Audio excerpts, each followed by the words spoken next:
अस्सलाम वालेकुम। आज हमारा टॉपिक है होमोस्टेसिस इन प्लांट्स, जिसमें हम लोग डिस्कस करने वाले हैं carbon dioxide and oxygen, water removal and some secreted product of plants. तो चलिए इसे शुरू करते हैं। As the process of respiration take place continuously, so carbon dioxide is also produce continuously. जब प्लांट के अंदर रेस्पिरेशन का प्रोसेस हो रहा होता है तो उसमें कार्बन डाइऑक्साइड कंटिन्यूसली प्रोड्यूस होती रहती है। Photosynthesis take place at day time in plants. Day time पे प्लांट्स में फोटोसिंथेसिस होता है, during which oxygen is released, जिसमें ऑक्सीजन रिलीज हो जाती है। प्लांट दिन के दौरान ऑक्सीजन को रिलीज करता है। CO2 produce during respiration at day time is use in photosynthesis. और दिन के टाइम पे ऑक्सीजन रिलीज होती है और CO2 जो प्रोड्यूस हो रही होती है वो रेस्पिरेशन में इस्तेमाल हो रही होती है प्लांट में फोटोसिंथेसिस के लिए। Only a small quantity of oxygen produced during photosynthesis is used for plant for respiration. जब दिन में रेस्पिरेशन का प्रोसेस फोटोसिंथेसिस का प्रोसेस प्लांट में हो रहा होता है तो उसमें से ज़्यादातर ऑक्सीजन रिलीज़ हो जाती है और जो CO2 प्रोड्यूस हो रही होती है वो प्लांट इस्तेमाल करता है फोटोसिंथेसिस में, और बहुत कम अमाउंट में ऑक्सीजन खुद इस्तेमाल करता है फोटोसिंथेसिस में, रेस्पिरेशन में। The oxygen is release through stomata and lenticels. और जो ऑक्सीजन है ये प्लांट के लीव्स के स्टोमेटा और लेंटिकल्स में से रिलीज हो जाती है।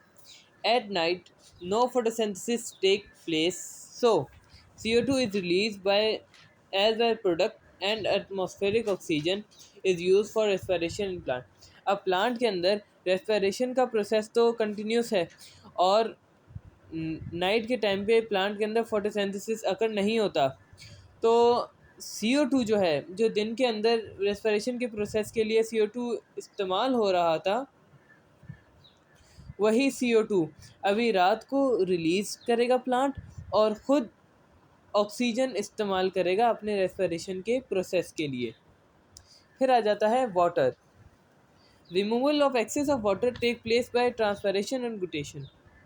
प्लांट के अंदर वाटर रिमूवल का प्रोसेस दो तरीके से होता है, एक ट्रांसपैरेशन और दूसरा guttation. Transpiration can be defined as the loss of water vapours from the aerial parts of the plants. अब ट्रांसपैरेशन में क्या होता है, जो प्लांट के एरियल पार्ट्स हैं, जो अबव जैसे लीव्स हैं, लीव्स वाले जो पार्ट्स हैं प्लांट के, उधर से वाटर वेपर्स की फॉर्म में रिलीज़ होता है।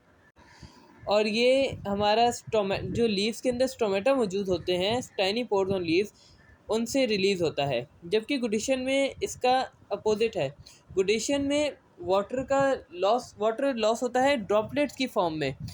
ट्रांसपैरेशन में क्या हो रहा था, वाटर वेपर्स की फॉर्म में एस्केप कर रहा था और गुटेशन में वाटर ड्रॉपलेट्स की सूरत में एस्केप करेगा।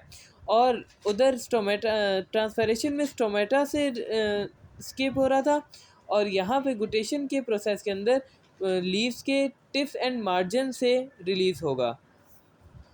अब हमारे पास आ जाता है कुछ प्लांट के एक्सिटरी प्रोडक्ट, जिनमें हमारे पास आ जाते हैं latex, resins and gums. Plant produce secretory products like latex, resin and gums. These products are secreted by special cells or gland in the plant body. ये जो प्रोडक्ट होते हैं ये प्लांट के कुछ स्पेशल सेल्स और ग्लैंड्स की वजह से प्लांट की बॉडी से रिमूव होते हैं। They are usually found in special canals और डक्ट्स। यानी ये एक स्पेशल कैनाल्स और प्लांट के स्पेशल कैनाल्स और डक्ट्स में ये हमें पाई जाती है। The ose out of plant when some part of the plant is damaged but not ordinary exitry। फिर हमारे पास आ जाते हैं examples. Latex is produce by rubber plant. जो लेटेक्स है वो रबर प्लांट से रिमूव होती है। जबकि resins are secreted by pine plant. जो हमारा पाइन ट्री है उससे रेजिन्स सिक्रीट होता है। और गम्स आर सिक्रेटेड बाय कीकर। हमारे कीकर के दरख्त से गम्स सिक्रीट होता है। Thank you.